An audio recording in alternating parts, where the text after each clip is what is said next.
I adapted it from a novel. The book was called Unbound, written by Kia Stokes. So basically just read the book and came up with a story. What inspired you from the book to write this story for you?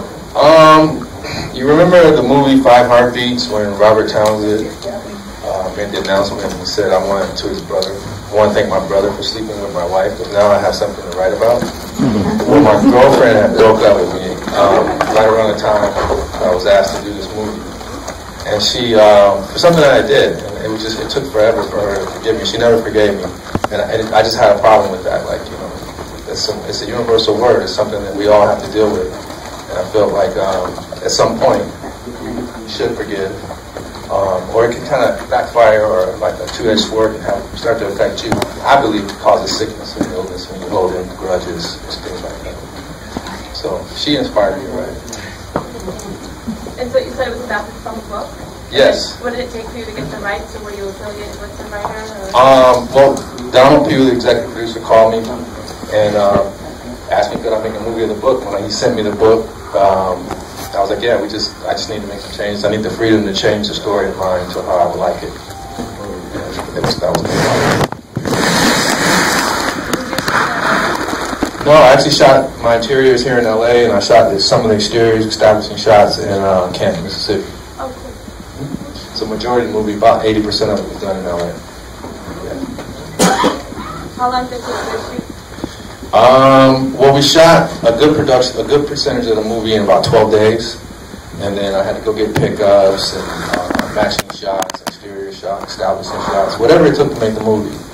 So it just, you know, sometimes we'll be editing there and say, hey, we need to do this, we need to do that, and we'll just make it happen. So it was a process. Is this your first feature, or have you done some? This is my first feature that I'm proud of. Let's leave it at that. I hope tomorrow's showing isn't sold out. I'm on my way to buy 5 tickets for my friends. Oh, thank you very much. Thank you very much. I think I need one more because my pass expired today. How real was the prison thing? You ever been to prison? Yes. How would you think? I have seen some pastors from the streets come in and mentor young men. Whether they turn their lives around or not, I have no idea. Right. I do know during extensive time in prison, you can turn your life around, and it does give you a lot of time to think. Right. I do know that you can change your life by other inmates that's in there by looking at yourself and finding stuff in their character and putting it in your character that you like it. But I don't know how so real it is if you have a pastor that come in. Yeah, well, that's what the whole storyline was for that moment was. In many cases, men come out of prison religious.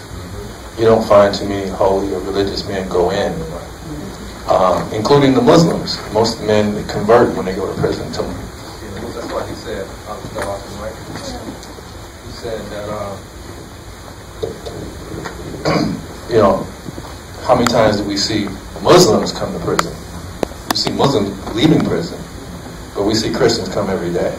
So that was kind of the starting point of the pastor going through some ostracization, where he shouldn't be comfortable because he came in with God. You know, and he should be, some of those men are very, very religious or spiritual, so they will be offended more than just a non-believer. So I just wanted to create some tension. So we kind of feel that he shouldn't feel comfortable, no matter what the crime is, his position. Yeah, I remember that the prison stuff, like Hakim explained, we went back and forth about this for a long time. And sometimes dealing with a writer who's actually directing too, there's always friction, but you know, editor's job is to kind of be the writer on the post side. And we talked a lot about it, and I felt that the pastor needed to suffer some in prison. And all that stuff was pickup shots. All the prison stuff was shot after principal photography, so they had a chance to go back in and try to pick up some stuff. And we were trying to come up with stuff. Does he get jumped, or is he really suffering? We want to see him go all the way down. Does he wind up in solitary? And so much stuff just couldn't get fit into the movie. I think, like, before we got down to that cut, the movie was like 2 hours and 20 minutes. There was a full scene with him with the women, the abused women. They had full dialogue and him repenting and trying to apologize and the women talking back, and then there was a full scene with him making up with Vivica and all that stuff we had to cut out because it was 2 hours and 20 minutes long, but I assume it'll include that in like the extra features so that you can see what the director had to leave on the floor. You know, when your editor or the producer say, hey man, you gotta cut this down in 90 minutes, so. Yeah. Any more questions? Up top. This of all was very well done. Beautiful. Good job. Thank you very much, man. The church, was that Grant AME? That's the church I went to. That's it. Yes, it is. Watch. Yes. Before I wrote the script, I did my scouting location.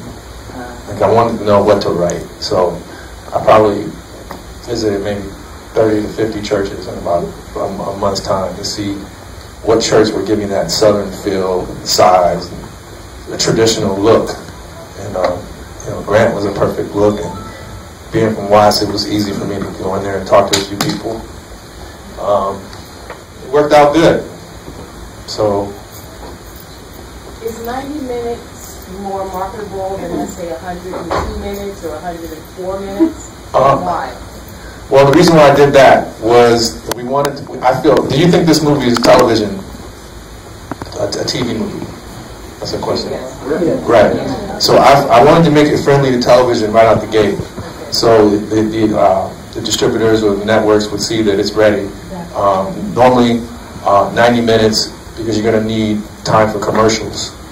So I wanted to leave space. If we have to cut 6 more minutes or 3 more minutes, it'd be a lot easier than cutting 30 or 40. So I figured my outlet would probably end up television, and I just want to make it the meat of the movie live versus cutting, some of the main parts. So I enjoyed the film. Very good. thank you very much. We cut a lot. We had to cut a lot out, but it still exists. You Right. know, and Yes. if you see how beautiful some of the stuff was, Keith put all that stuff on the screen. There was so much great stuff to play with, but it's like, you gotta. You have to cut the stuff down, unfortunately, and sometimes there are actors that came in and did wonderful work, and they may only appear on the screen for 5 seconds, but we as filmmakers, we appreciate everybody that contributed to it, and that stuff does exist, and it will find a day of light somewhere, but you do have to cut it down to make it palatable for a couple people. And also, one of the things too is like there's a phrase that we use, is like, put it on the screen. So like, if we can, like we would show it, the rough cut, to some people, and they were looking like, well, why doesn't he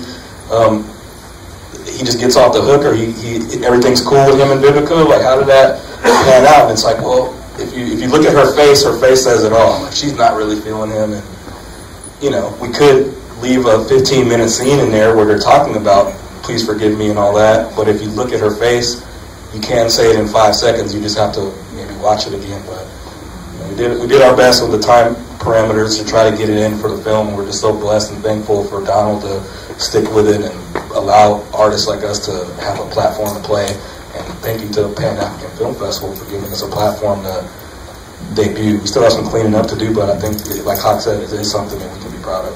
Yeah. I just want to say I commend you, brothers. I salute you, brothers. Thank you very much. They gave out us ballots when we came in. I got you down 10. So please vote. And, I just want to say the movie was very good, very passionate. I could feel everything about the movie and stuff, and I commend you and hope you guys continue to make the movie. It's about time we start telling our stories. That's right. And I like the way that you put your spin on it. And there's so much garbage on TV now. Right. This is something that needs to be shown on TV. And some of the other stuff that you take off. And now I'm going to recommend and tell more people about this film. And I really commend you, brothers. Thank you. You guys. Thank you. Up here in the middle. Is your name Tammy? No, Tiffany. Tiffany. Yeah, close, I guess. Okay.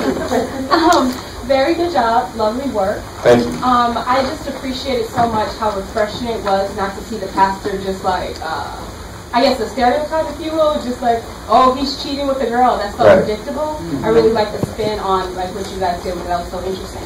And also my question though is like, so how long has this been in production? Like how many years, or was it a couple of months? Not just like how long you guys were shooting, but like the whole production of it. We started in 2010. Oh. And I wanted to have some time elapse in the story because he's going to go to prison for a few years. People should gain weight.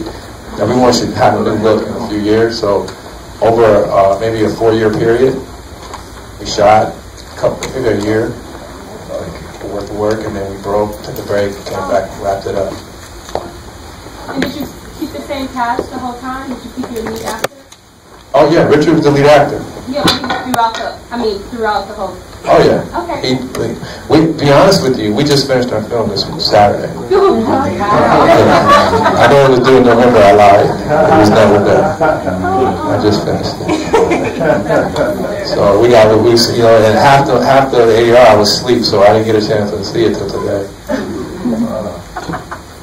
Ma'am? Sir? LA Focus Magazine, I wanted to know what's your age, and then what do you have coming up next? Are you going to do a sequel for this movie, or is it something else? I don't know. Don, he wanted me to wrap the movie up where we could possibly do a Forgiveness 2, or give the character something to grow on. Yeah. So that's why I kind of ended it that way, that the story is not over. I don't know what's next for me. I've written about 40 movies, so and I haven't got a chance to make any of the movies that I wrote. These are movies that I was hired or collaborated on. So I don't know. We're in negotiations on this movie, and maybe coming forward I'll get a deal and we'll do some bigger films. We didn't have much money on this movie, so I need more money. Pardon me? If you had a choice, what would you want to do?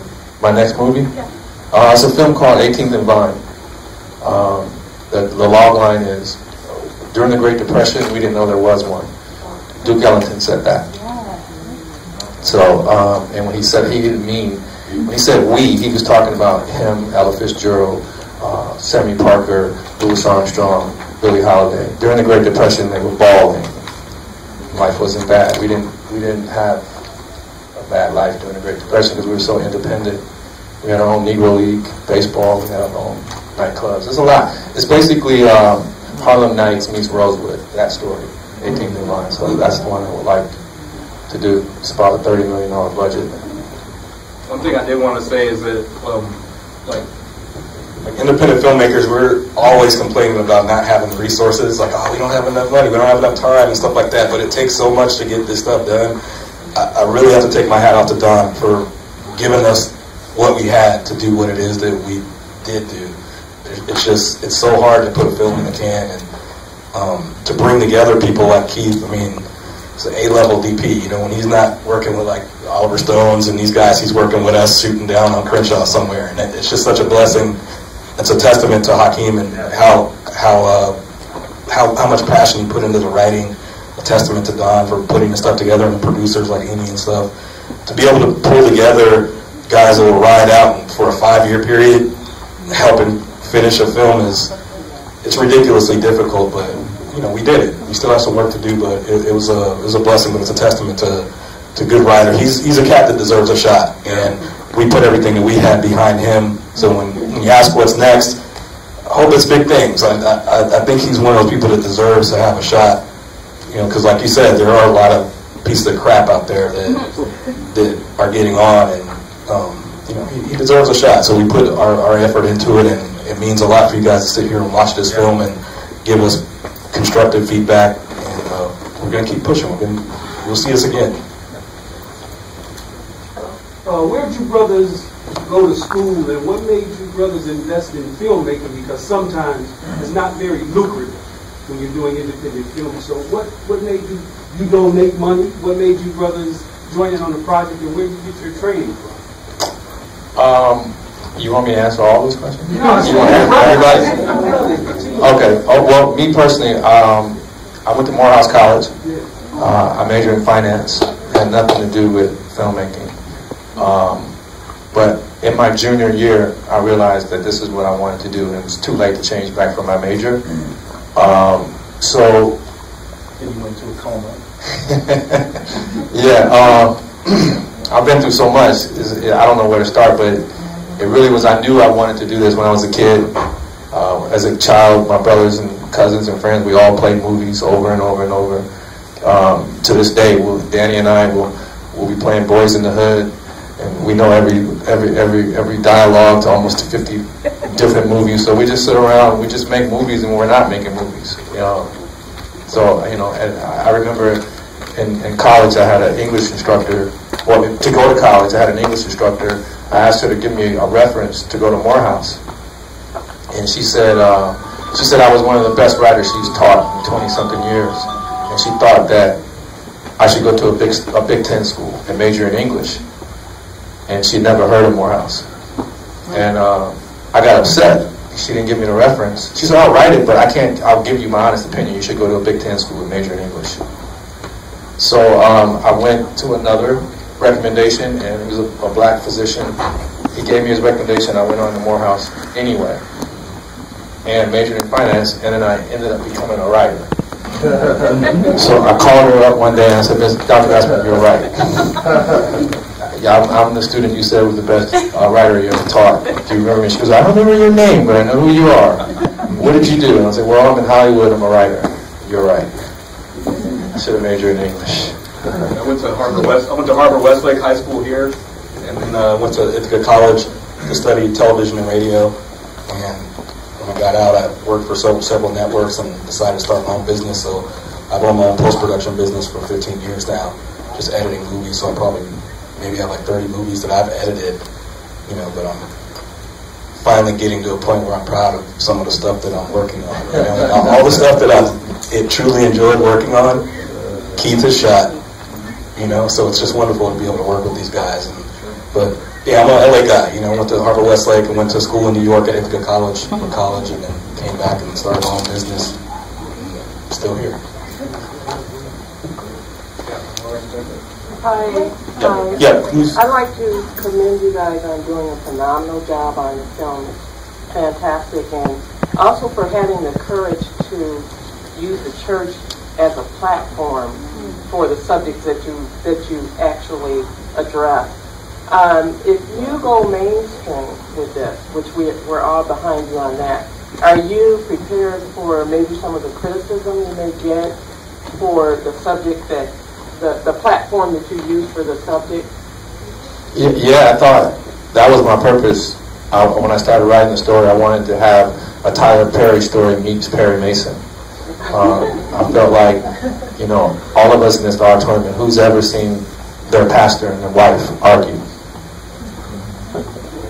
Nobody. But they do argue. Well, they have to have, there's got to be issues. Pardon me? My husband and I, we've discussed over the years, I grew up in the Baptist church, and we've discussed over the years sort of the kind of the underculture of the church, and how there's some things that people never talk about because it's not acceptable to talk about. Exactly. That's why I say that you're very courageous to bring this out. Yeah. Because there's a lot of other subjects too that could be talked about. Right. But you're not necessarily going to get the support of everybody on those subjects. So I commend you all. And I hope that you keep going and keep doing fantastic. Thank you very much.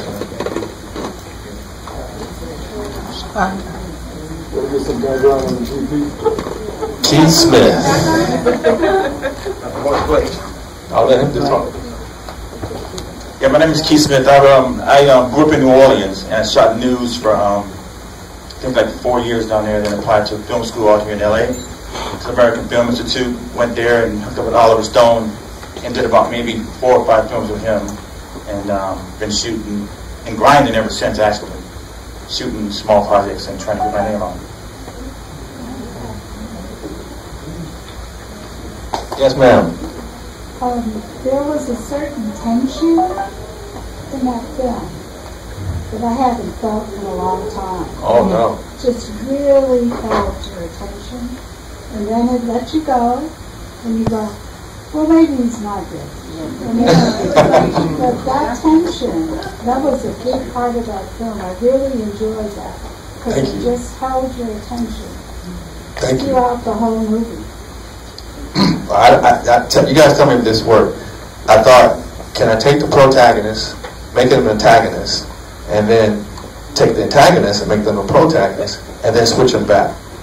You did a good job. Yeah. A lot of that stuff is the editing process. Like, a lot of these scenes they weren't in the place that they were written in. It's us sitting in the room, a dark room, and saying, like that last scene where he's sitting on the ledge, and Vivica opens and his wife comes out and opens the door, and you realize that they did get back together. You know, there's still some tension with them. That wasn't even part of the ending. That was supposed to be a filler scene at the beginning of the movie, but maybe 3 weeks ago, Hawk came and we were like, how can we finish this movie, man? Everybody's going to be mad, or somebody's going to be sad. He's like, what if we put this scene at the end? I'm like, so sometimes you have to rearrange stuff and whatnot, but if the stuff looks good, the writing is there, and you have somebody like Edward Scissorhands, like myself, like we can do it, and I think we did it. And you like the ending? Yeah. Yes. That was my thing. Like, should they get back together, or how should that? Yes, ma'am. Also, Go ahead. Also, what was good is that you didn't spell everything out. You let the audience do some work there. It wasn't like you had to go into everything and set it up. And I thought that was so well done. Thank you. All that texting in church, you didn't know what that was, did you? You thought she was trapped.